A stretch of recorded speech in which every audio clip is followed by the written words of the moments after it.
विधानसभेच्या अर्थसंकल्पीय अधिवेशनात पहिल्या दिवशी प्रथेनुसार दोन्ही सभागृहांच्या संयुक्त बैठकीत राज्यपाल रमेश बैस यांनी केलेल्या अभिभाषणाबाबत आभाराचा प्रस्ताव, या सत्रासाठी अध्यक्षांकडून तालिका अध्यक्षांच्या नावाची घोषणा, शोकप्रस्ताव आणि मराठीला अभिजात भाषेचा दर्जा देण्याबाबत मुख्यमंत्री एकनाथ शिंदे यांनी दिलेलं आश्वासन अशा महत्त्वाच्या घडामोडी हे आजच्या कामकाजाचं वैशिष्ट्य सांगता येईल. मध्यवर्ती सभागृहात सकाळी 11 वाजता राज्यपालांचं अभिभाषण पार पडलं. त्यानंतर 15 मिनिटांनी विधानसभेचं कामकाज वंदे मातरम आणि राज्यगीतानंतर सुरू झालं. त्यानंतर राष्ट्रवादीचे ज्येष्ठ सदस्य छगन भुजबळ यांनी मराठी राजभाषा दिनानिमित्त सभागृहातल्या सर्वांना शुभेच्छा देतानाच मराठीला अभिजात भाषेचा दर्जा मिळावा यासाठी केंद्र सरकारच्या माध्यमातून पाठपुरावा करण्याची सूचना सरकारला केली. या सूचनेला भाजपाचे आशिष शेलार यांनी समर्थन दिलं. ते म्हणाले की मराठी भाषा ही समृद्ध भाषा असून ती महाराष्ट्राची राजभाषा असल्यानं त्यासाठी वेळ पडल्यास पंतप्रधानांकडे सर्वपक्षीय नेत्यांचं शिष्टमंडळ घेऊन राज्य सरकारनं भेट घ्यावी आणि त्यांना याबाबत विनंती करावी. यावेळी बोलताना शेलार यांनी पक्ष नसलेल्या काही सदस्यांना देखील सहभागी करून घेण्याची तयारी असल्याचं सांगत ठाकरे गटाच्या सदस्यांवर राजकीय टिप्पणी केली. यावेळी सभागृहातल्या सदस्यांच्या भावनांचा विचार करत मुख्यमंत्र्यांनी एक शिष्टमंडळ घेऊन पंतप्रधान नरेंद्र मोदी यांची भेट घेण्यासाठी जायची सरकारची तयारी असल्याचं स्पष्ट केलं. त्यानंतर अध्यक्ष राहुल नार्वेकर यांनी राज्यपालांच्या अभिभाषणाची प्रत सभागृहाच्या पटलावर ठेवल्याची, तसंच राज्यपालांच्या अभिभाषणाबद्दल आभार प्रदर्शनाचा प्रस्ताव पटलावर ठेवल्याचं जाहीर केलं. त्यानंतर अर्थमंत्री देवेंद्र फडणवीस यांनी सन 2022-23च्या 6,383 कोटी रुपयांच्या पुरवणी मागण्या सभागृहात मांडल्या. या पुरवणी मागण्यांमध्ये गृहविभागाच्या 2,691 कोटी रुपयांच्या मागण्या आहेत. याशिवाय महसूल आणि वन विभागाच्या 743 कोटी, कृषी, पशुसंवर्धन आणि दुग्धव्यवसाय विभाग 1,227 कोटी, शालेय शिक्षण विभाग 1,900 कोटी, नगरविकास विभाग 250 कोटी, वित्त विभागाच्या 2,063 कोटी, सार्वजनिक बांधकाम विभागाच्या 739 कोटी रुपयांच्या, जलसंपदा विभागाच्या 244 कोटी रुपयांच्या मागण्यांचा समावेश आहे. विधानसभा आणि परिषदेत संमत केलेल्या विधेयकांना दोन्ही सभागृहांची संमती दिल्याबाबत अध्यक्षांनी घोषणा केली. त्यानंतर सन 2023चं मुंबई महापालिका सुधारणा विधेयक आणि ग्रामपंचायत सुधारणा विधेयक पटलावर ठेवण्यात आलं. यावेळी विरोधी पक्षनेते अजित पवार यांनी सभागृहात सदस्यांकडून मांडले जाणारे प्रश्न, कपात सूचना आणि त्यांना दिल्या जाणाऱ्या आश्वासनांची कार्यवाही केली जात नसल्याचा मुद्दा उपस्थित केला. विधानसभेचं कामकाज संपल्यानंतर दुसऱ्या दिवशीच्या कामकाजाची सूचना, कार्यपत्रिका रात्री 12 नंतर उपलब्ध झाली, तर ज्या सदस्यांना कामकाजात काही महत्त्वाच्या चर्चांबाबत समन्वय साधायचा असेल त्यांनी कसा संपर्क साधायचा याचा प्रश्न निर्माण होतो, असं पवार म्हणाले. याबाबत सभागृहात भास्कर जाधव यांना देखील माहितीचा मुद्दा मांडायचा होता. त्यासाठी ते आग्रहीपणे बाजू मांडत होते. मात्र त्यावेळी जाधव यांच्या बोलण्याला आक्षेप घेत उपमुख्यमंत्री देवेंद्र फडणवीस यांनी जाधव अध्यक्षांना धमकावत असल्याचा मुद्दा मांडला. त्यावर सदस्यांना समज देत अध्यक्षांनी सभागृहात सर्वांना संधी दिली जाईल, मात्र त्यासाठी संयमाची भूमिका असायला हवी असं सांगितलं. त्यावेळी भास्कर जाधव यांनी अध्यक्षांचा अधिकार मान्य करत दोन्ही बाजूला न्याय देण्याची जबाबदारी देखील अध्यक्षांचीच आहे असं सांगत आपला आवाज मोठा असल्यानं धमकावलं वगैरे बोललं जात आहे, मात्र आपला तसा कोणताही हेतू नसल्याचं सांगत आपल्या सूचना मांडल्या. त्यावर अध्यक्षांनी दोन्ही सूचनांची सचिवालयाशी चर्चा करून कार्यवाही करण्याबाबत सूचना देण्याची ग्वाही दिली. त्यानंतर अध्यक्षांनी माजी दिवंगत सदस्यांच्या निधनाबद्दलचा शोकप्रस्ताव मांडला. त्यात लक्ष्मण जगताप, मोरेश्वर टेंभुर्डे, माजी विधानसभा उपाध्यक्ष केशवराव धोंगडे, माजी सदस्य देवीसिंग शेखावत, सदाशिवराव माळी, उत्तमराव भालेराव यांच्या निधनाबद्दल शोकभावना व्यक्त करण्यात आली. सदस्यांनी सभागृहात स्तब्ध उभं राहून आदरांजली वाहिली. त्यानंतर कामकाज दिवसभरासाठी स्थगित झाल्याची घोषणा अध्यक्षांनी केली. वंदे मातरम आणि गरजा महाराष्ट्र या राज्यगीतानं विधान परिषदेच्या कामकाजाला सुरुवात, अधिवेशनासाठी तालिका सभापतींच्या नावांची घोषणा, मुख्यमंत्र्यांच्या विधानावरून विरोधकांची घोषणाबाजी, दिवंगत सदस्यांना सभागृहानं वाहिली श्रद्धांजली, ही होती आज दिवसभरातली कामकाजाची क्षणचित्र. विधिमंडळाच्या अर्थसंकल्पीय अधिवेशनाला आज सुरुवात झाली. राज्यपालांच्या अभिभाषणानंतर दुपारी 12च्या सुमारास विधान परिषदेच्या कामकाजाला सुरुवात झाली. वंदे मातरम आणि जय जय महाराष्ट्र माझा या राज्यगीताच्या गायनानं सभागृहाचं कामकाज सुरू करण्यात आलं.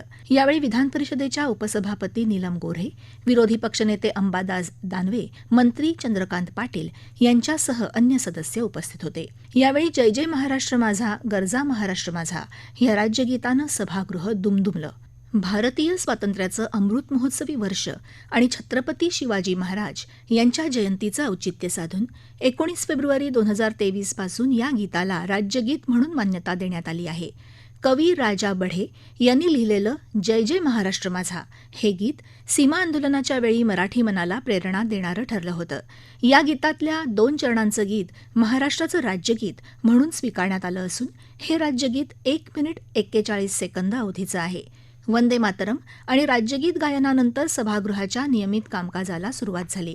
आज सभागृहाच्या नियमित कामकाजाला सुरुवात होताच संसदीय कामकाज मंत्री चंद्रकांत पाटील यांनी सभागृहाला नवनिर्वाचित सदस्यांचा परिचय करून दिला.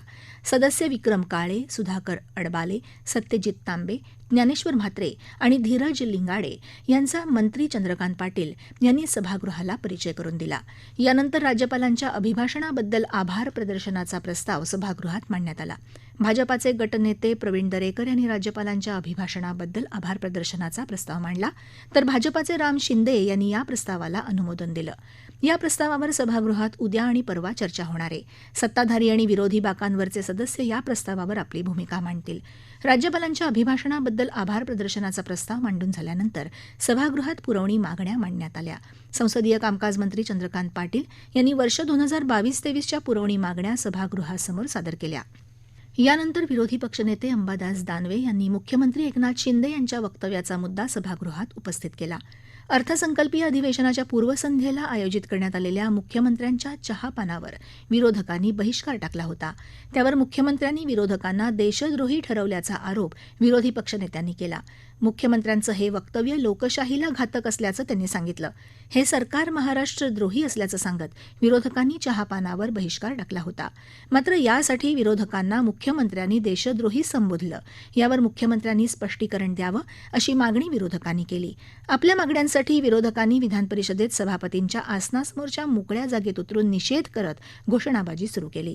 मुख्यमंत्री सभागृहात नाहीत, ते सभागृहात येतील तेव्हा विरोधकांनी याबाबतचा मुद्दा उपस्थित करावा असं संसदीय कामकाज मंत्री चंद्रकांत पाटील यांनी या घोषणाबाजीतच विरोधकांना सांगितलं. मात्र या उत्तरानं विरोधकांचं समाधान झालं नाही. त्यांनी घोषणाबाजी चालूच ठेवली.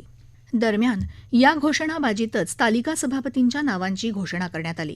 अर्थसंकल्पीय अधिवेशनासाठी उपसभापती नीलम गोऱ्हे यांनी तालिका सभापतींची घोषणा केली.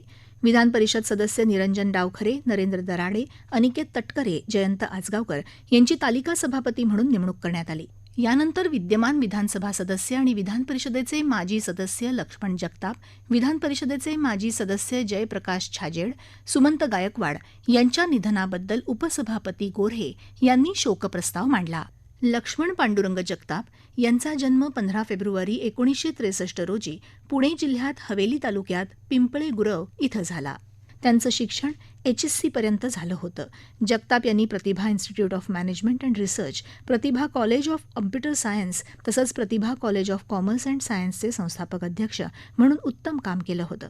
त्यांनी पिंपरी चिंचवड सोशल क्लबचे कार्याध्यक्ष, पिंपरी चिंचवड गणेश फेस्टिवलचे सदस्य म्हणूनही काम केलं होतं.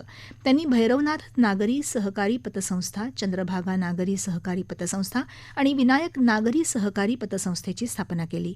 गणेश सहकारी बँकेचे अध्यक्ष म्हणूनही काही काळ ते कार्यरत होते. जगताप यांनी 1986 ते 2006 या काळात पिंपरी चिंचवड महानगरपालिकेचे नगरसेवक म्हणून काम पाहिलं, तर सन 2000 मध्ये ते पिंपरी चिंचवड महानगरपालिकेचे महापौरही होते. जगताप हे सन 2009, 2014 आणि 2019 अशा 3 वेळा चिंचवड मतदारसंघातून महाराष्ट्र विधानसभेवर निवडून आले होते, तर 2004 ते 2009 या कालावधीत महाराष्ट्र विधान परिषदेवरही निर्वाचित झाले होते. विधानमंडळाच्या अनेक समित्यांवर सदस्य म्हणून ते कार्यरत होते. अशा या उमद्या नेत्याचं मंगळवार दिनांक 3 जानेवारी 2023 रोजी निधन झाल्याचं उपसभापती नीलम गोऱ्हे यांनी सांगितलं. तर जयप्रकाश जितमल छाजेड यांचा जन्म 17 नोव्हेंबर 1946 रोजी कोल्हापूर इथं झाला. BCom पर्यंत त्यांचं शिक्षण झालं होतं.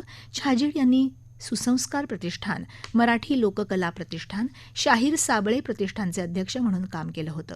त्यांनी नाशिक महानगरपालिका शिक्षण मंडळ, नाशिक जिल्हा सहकारी भूविकास बँक, महाराष्ट्र राज्य सहकारी भूविकास बँक तसंच महाराष्ट्र औद्योगिक विकास महामंडळ आणि पश्चिम महाराष्ट्र विकास महामंडळाचे संचालक म्हणूनही उत्तम काम केलं होतं. महाराष्ट्र मजदूर काँग्रेसचे ते अध्यक्ष होते. छाजेड हे सन 2008 मध्ये महाराष्ट्र विधानसभा सदस्यांद्वारा महाराष्ट्र विधान परिषदेवर निर्वाचित झाले होते. अशा या ज्येष्ठ समाजसेवकाचं मंगळवार दिनांक 10 जानेवारी 2023 रोजी निधन झाल्याचं उपसभापतींनी शोकप्रस्ताव मांडताना सांगितलं. तर सुमंत सीताराम गायकवाड यांचा जन्म 25 जून 1938 रोजी सातारा जिल्ह्यात फलटण तालुक्यात तरडगाव इथं झाला. त्यांचं शिक्षण BA LLB पर्यंत झालं होतं. गायकवाड यांनी संयुक्त महाराष्ट्राच्या लढ्यात सक्रिय सहभाग घेतला होता. तसंच त्यांनी मराठवाडा विद्यापीठ नामांतर लढ्याचं नेतृत्व केलं होतं. भारतरत्न डॉ. बाबासाहेब आंबेडकर यांचं चैत्यभूमी इथं स्मारक व्हावं यासाठी त्यांनी विशेष प्रयत्न केले होते. गायकवाड यांनी Republican party of India Athawale गटचं राष्ट्रीय कार्याध्यक्ष, डॉ. बाबासाहेब आंबेडकर स्मारक समितीचे अध्यक्ष तसंच क्रांतीस्तंभ स्मारक समितीचे उपाध्यक्ष म्हणून उत्तम काम केलं होतं. गायकवाड हे सन 1968 ते 1973 या कालावधीत मुंबई महानगरपालिकेचे सदस्य होते. ते सन 2008 मध्ये राज्यपाल नियुक्त सदस्य म्हणून महाराष्ट्र विधान परिषदेवर निर्वाचित झाले होते. अशा या ज्येष्ठ समाजसेवकाचं गुरुवार दिनांक 26 जानेवारी 2023 रोजी निधन झाल्याचं उपसभापतींनी सांगितलं. यानंतर या सर्व दिवंगत सदस्यांना सभागृहातल्या सदस्यांनी 2 मिनिटं स्तब्ध उभं राहून आदरांजली वाहिली. या आदरांजलीनं शोकप्रस्ताव संमत करण्यात आला. या शोकप्रस्तावाची एक प्रत आणि विधानमंडळाचं स्मृतिपत्र शोकाकुल कुटुंबियांकडे पाठवण्यात येईल, असं उपसभापतींनी यावेळी सांगितलं. शोकप्रस्तावानंतर सभागृहाचं कामकाज तहकूब करण्यात आलं. उद्या दुपारी 12 वाजता सभागृहाचं नियमित कामकाज भरेल.